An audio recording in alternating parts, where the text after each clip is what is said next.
So today we're just going to have a spoiler-free review of The Blade itself. And let me tell you, I am pumped about this one.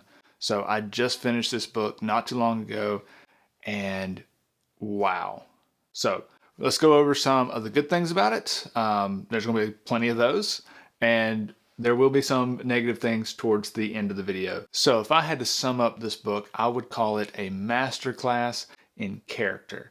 So to me, one of the most important things in a story is the characters. I want to connect with them. I don't want to feel like they're real people. And boy, does he know how to write that way.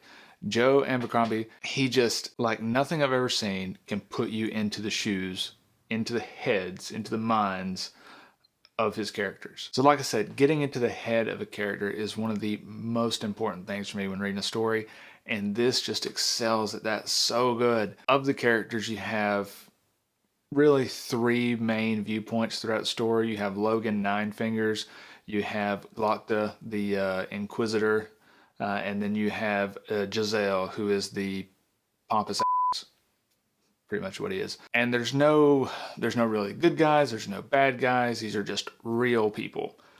Some of them are kind of really bad, but they're not villains or heroes, and that's wonderful for me. I love a morally great character. Give me those all day long.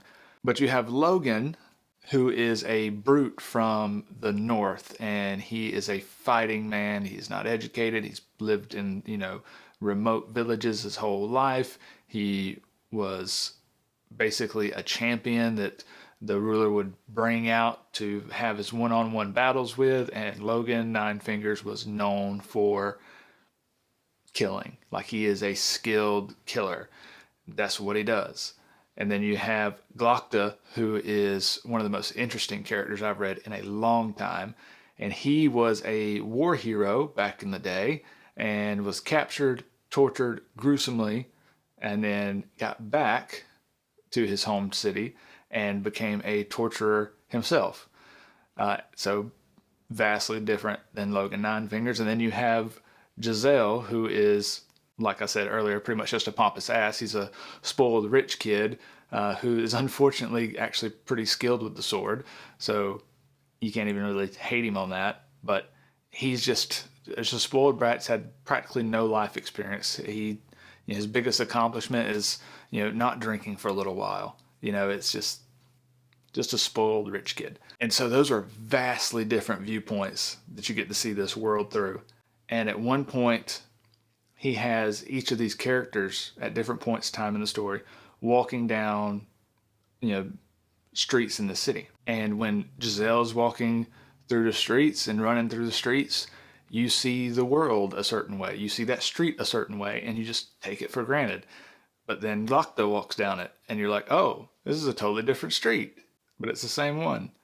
And then Logan finally gets there and walks down it, and it's like, oh, he sees it totally different. It's like everyone sees the world through their own lens, which is built up of their own life experiences. And that is just portrayed so well through this writing. So like the inner monologue changes drastically between these characters, as you would expect, but also not just what they're saying or what they're thinking themselves, but what they're noticing in the world. So Glokta's got, he was tortured. He's a cripple, so he's pretty bad off. He can barely get around, walking around. And one of the main things he notices is stairs. He notices every stair there is in that entire city. Every time he sees one, he mentions it. It captures his attention.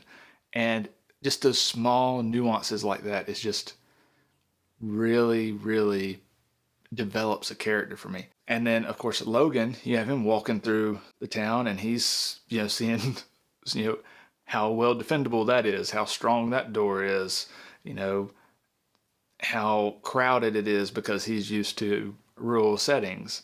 And then you have Jezzael walking through, and all he notices is himself pretty much because he's that self-absorbed. Even down to the writing style adapts a little bit for each character. It's almost as if the prose was written by a different person depending on whose viewpoint you're reading it through. And that kind of immersion is just, it's hard to find, and it's so fun to read for me when I do find it. And as far as character choices go, that's a pet peeve of mine, when you build up a character in one way and then for the plot you have them do something completely out of character that's not justified by any of their personality traits, situation, or anything. They just do something randomly and it makes no sense. That's a pet peeve for me. And I am happy to say that does not happen in this book. Every action any of these characters take feels real and genuine, like that's an action that person would take. Now, sometimes there are surprising actions, but they're like, yeah, that's, I could see a person being that random, or I can see that person doing that thing. And that is crucial for me. And there's especially one scene with Logan. So Logan is Logan Nine Fingers, but he also has another nickname that's the Bloody Nine. And those are two vastly different people, because you hear the stories of the Bloody Nine and then you're seeing Logan Nine Fingers and you're like, is that the same guy? I mean, hard to reconcile those two. And in one scene, you get to see the Bloody Nine come out. And that is gruesome and horrible and extremely good writing. It is so well done. That scene will be burned into my brain for a while. Whew. Now, enough gushing about this book. Some of the negatives on it. Now, I've talked a lot of times on here about how important characters are to me, and I've talked about how plot is important to me. Well, this book really doesn't have much of a plot. Like, you have these characters and they're doing stuff, but there's no real plot, so to speak of. If I were to try to describe to you what the book is about, like, there's some political intrigue and there's talks of war coming up, but really this book, as far as plot goes, is entirely pretty much just introducing you to the characters and setting up the next books in the series. That's all the plot there is to it. And yet I'm kind of okay with that. Like, the plot is not there, but I was still turning the pages as quickly as I could. I mean, this is a great read for me. But the plot was, I can't even rate the plot because there wasn't one. The other negative I would give this book is the world building. So like I said, most of this story takes place in one city. And so you don't get a very wide scope with this. And it was set up at the end of this book where we're going to be going out into the wider world. But in this first book specifically, yeah, you get that one city, a little bit of the north, and that's it. So the scope of it's not very big. The world building's not very developed. I see a lot of potential, a lot of interesting things I want to go explore. So hopefully we'll do that in the next couple books in the series. But for this one, world building just wasn't done much. And that's really it as far as negatives goes for this book. It is just such an enjoyment to read through the lenses of these characters, and I cannot wait to start the second book and see some more of the world through their eyes. Also, the audiobook of this. So I read part of it and I listened to part of it. I highly recommend the audiobook of it. It is beautifully narrated, a joy to listen to. But yeah, with that, guys, I'm going to wrap it up here, and thank you so much for watching. Like, subscribe, all that fun stuff, and I will see you in the next one.